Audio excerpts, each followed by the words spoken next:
नमस्कार. दाहिला नगरमध्ये मी प्रियंका पाटील शेळके आपलं सहर्ष स्वागत करते. आता निवडणुकीचं अगदी अंतिम टप्प्याकडे निवडणूक यायला लागली आणि अनेक घडामोडी घडतात. नगरमध्ये देखील अशाच घडामोडी घडतात. काल रात्री जी काही घटना घडली आहे, जो रात्रीचा जो घटनाक्रम आहे, त्यासाठी मी माझ्यासोबत आहेत या ठिकाणी राष्ट्रवादी शरदचंद्र पवार गटाचे शहर अध्यक्ष अभिषेक कळमकरजी. अभिषेकजी, रात्री जो तुम्ही बाईट दिलेला आहे, ज्या पद्धतीनं डिजिटल स्वाक्षरी आणि मूळ स्वाक्षरी हा जो गोंधळ होतोय, ज्या पद्धतीने फॉर्म भरलेले आहेत, त्याच्यावरती काय सांगाल आणि काय घटनाक्रम होता रात्रीचा? महापालिकेच्या निवडणुकीसाठी काल छाननीचा दिवस होता आणि त्या छाननीच्या दरम्यान 3 वाजेपर्यंतचा जो कालावधी होता, त्या दरम्यान सगळं काही चित्र स्पष्ट करणार होते. जे संबंधित अधिकारी आहेत, निवडणूक निर्णय अधिकारी आणि यांचे सगळे कर्मचारी होते, यांच्या माध्यमातून पूर्णपणे चित्र, उमेदवार कोण कोण आहेत, कोण वैध ठरलेत, कोण अवैध ठरलेत, या सगळ्या बाबतीत बरंचसं चित्र स्पष्ट केलं जाणार होतं. परंतु आता असं घडलंय, काल आम्हाला मिळालेली एक माहिती ज्याच्यावर आम्ही खात्रीशीर त्या ठिकाणी पुष्टी केली आणि आम्ही हे आढळून आलंय की महाराष्ट्र शासनाचं हे राजपत्र आहे.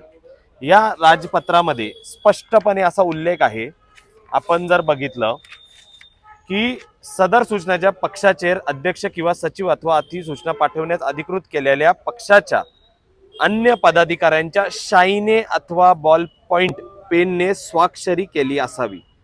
आता ज्या वेळेस पेनच्या इंकनी किंवा बॉल पेन असलेल्या पेननी जो प्राधिकृत केलेल्या व्यक्तींनी स्पष्टपणे हे गॅजेट आहे, हे काय आम्ही बनवलेलं नाही.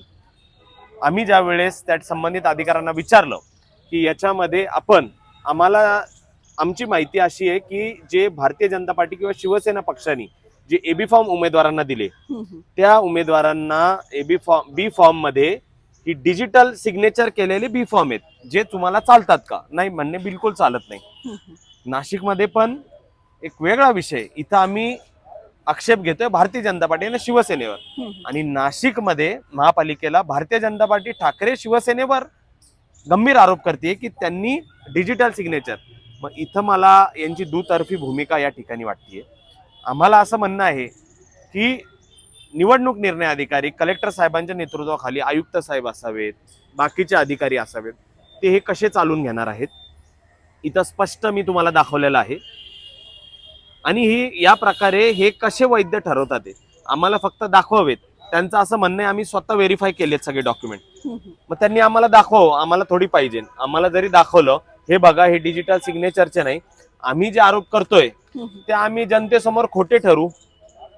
आम्ही बिनबुड्याचे जे आरोप आहेत आमच्यावर, मग ते स्पष्ट होतील की आम्ही बिनबुड्याचे आरोप करत आहोत. ज्या पद्धतीनं तुम्ही एवढं ठामपणे सांगताय, तसं निवडणूक अधिकाऱ्याने तुम्हाला काय सकारात्मक असा काही रिस्पॉन्स दिलाय का, किंवा तुम्हाला फॉर्म वगैरे दाखवण्यात आलेत का, किंवा काय करणार आहात पुढे? नाही, आम्ही स्पष्टपणे त्यांना मागणी केली की आम्हाला ते देण्यात यावेत. आम्हाला काही अशी जी गोष्ट आहे की ज्याच्यामध्ये आम्ही अर्ज केलाय, त्या अर्जाद्वारे आम्ही अधिकाऱ्यांना सांगितलं आहे. ही आमची रिसिप्ट कॉपी आहे. काल जिथं फॉर्म भरले जात होते, प्रभाग क्रमांक 4, 5, 6, इथं आम्ही मागणी केली आहे की आम्हाला इथं जे पण काही बेकायदेशीर कृती आम्ही या ठिकाणी म्हणू. कारण आता तर असं वाटतंय की एक जे गॅजेट आहे महाराष्ट्र शासनाचं, याच्या विरुद्ध भारतीय जनता पार्टी किंवा शिवसेना पक्षांनी यांनी यांचं वेगळं गॅजेट हे लागू केलंय, प्रसिद्ध केलंय. हे फक्त प्रसिद्ध अधिकाऱ्यांसमोर केलं असावं आणि ते त्यांच्यासाठी काम करतात ते असं स्पष्टपणे म्हणावं लागेल. खऱ्या अर्थानं या 2 घटना आहेत, वेगळ्या घटना आहेत, मात्र मुद्दा एक आहे. नाशिकमध्ये बीजेपी ही उबाटावरती आरोप करते की डिजिटल स्वाक्षरी वापरलेली आहे, ते रद्द करण्यात यावं. तर शहरामध्ये म्हणजे अहिल्यानगरमध्ये देखील असंच काहीसं घडतंय की बीजेपी या ठिकाणी डिजिटल स्वाक्षरी वापरते आणि या ठिकाणी महाविकास आघाडी असेल, राष्ट्रवादी काँग्रेस पक्ष असेल, ते आक्षेप घेतात. आता याकडे कसं पाहिलं जाते, कारण सत्ताधारी पक्ष देखील आक्षेप घेतोय आणि विरोधातला पक्ष देखील आक्षेप घेतोय.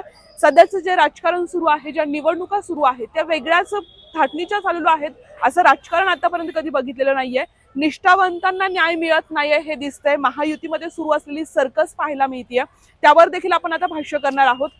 सर, ज्या पद्धतीने आता सर्कस घडतीये महायुतीमध्ये, निष्ठावंतांना डावललं जाते, मात्र त्यातले त्यात महाविकास आघाडीमध्ये बरं दिसतंय, काय सांगाल त्यावरती? आता तुम्ही जर सर्व महाराष्ट्राचं जर चित्र बघितलं तर भारतीय जनता पार्टी मोस्टली सगळ्या ठिकाणी अशी परिस्थिती झाली की ज्या ज्या कार्यकर्त्यांनी त्यांच्या पक्षाचं प्रामाणिकपणे काम केलंय त्या लोकांच्या उमेदवारी निष्ठावंतांच्या डावलून आज तुम्ही बघितलं तर कोणी उपोषण करतंय, कोणाला चक्कर आली. म्हणजे हे जे सत्ताधारी पक्ष आहेत ह्या पक्षामध्ये अशी परिस्थिती. पण उलट महाविकास आघाडीचा जर विचार केला तर आम्ही आमच्या पक्षाच्या कार्यकर्त्यांना प्रामाणिकपणे न्याय देण्याचा प्रयत्न केलाय. तुम्हाला असं कुठेही दिसणार नाही, आमच्याकडे अशी कुठलीही तुम्हाला आरोप झालेले दिसणार नाही, कुठेही होणार नाही. आणि हे चित्र संबंध महाराष्ट्रात आहे. सत्ताधाऱ्यांकडनं हे चित्र एकदम उलटं झालंय. आमच्याकडनं आम्ही आमच्या कार्यकर्त्यांना प्रामाणिक न्याय दिले. अहिल्यानगरमध्ये देखील आता कुठेतरी वातावरण रंगत आलेलं आहे. माझ्यासोबत उबाटा गटाचे शिवसेनेचे ज्येष्ठ नेते आहेत.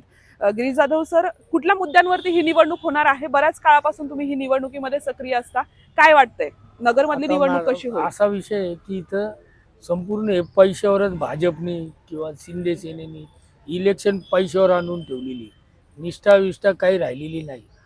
आता जे काही लोक आहेत, समजा कळमकर साहेबांसारखे किंवा लंके साहेब, हे प्रामाणिक इलेक्शन लढवणार आहेत आणि कोणते कार्यकाऱ्याला इथं डावलण्यात आलेलं नाही. त्याच्यामुळं हे इलेक्शन आम्ही फेअर लढणार. आता जनता आम्हाला न्याय देते की पैशाला न्याय देते? ज्या पद्धतीने आता महायुतीमध्ये वेगवेगळे लढण्याचे निर्णय घेतला जातात, एखाद्या प्रभागात आमची युती होईल, मैत्रीपूर्ण युती होईल असं सांगितलं जात आहे, पण महाविकास आघाडी एक संघ आहेत असं तुम्हाला वाटतंय? वातावरण पाहता की विजय होईल एक संघाचा? 100% महाविकास आघाडी. इथं काही बंडखोरी नाही किंवा मैत्रीपूर्ण नाही, कुठं काहीच. खऱ्या अर्थानं दोन भाग आहेत, महायुती असेल आणि महाविकास आघाडी असेल. महाविकास आघाडीमध्ये एक संघपणा आहे, कुठेही बंडखोरी नाहीये, नाराजगीचा सूर नाहीये. मात्र महायुतीमध्ये पाहिलं असेल तर ज्यांनी गुडघ्याला बाशिंग बांधून उभे होते त्यांना मात्र त्यांच्या पदरी नाराजगी पडलेली आहे. ऐन टायमाला उमेदवारी न मिळाल्यामुळे खऱ्या अर्थानं झेंडा देखील बदलावा लागलेला आहे, अशी परिस्थिती झालेली आहे. कालच्या दिवसापर्यंत शिंदे सेनेच्या वतीने जे 54 अर्ज दाखल करण्यात आले त्यातले 5 अर्ज हे बाद झालेले आहेत. आजच्या दिवसात काय होते ते पाहणं फार महत्वाचं आहे. अहिल्यानगरची इलेक्शन देखील बऱ्याच वर्षानंतर होतीये, त्यामुळे बऱ्याच घडामोडी घडण्याची शक्यता आहे. तुर्तास मी इथेच थांबते. धन्यवाद.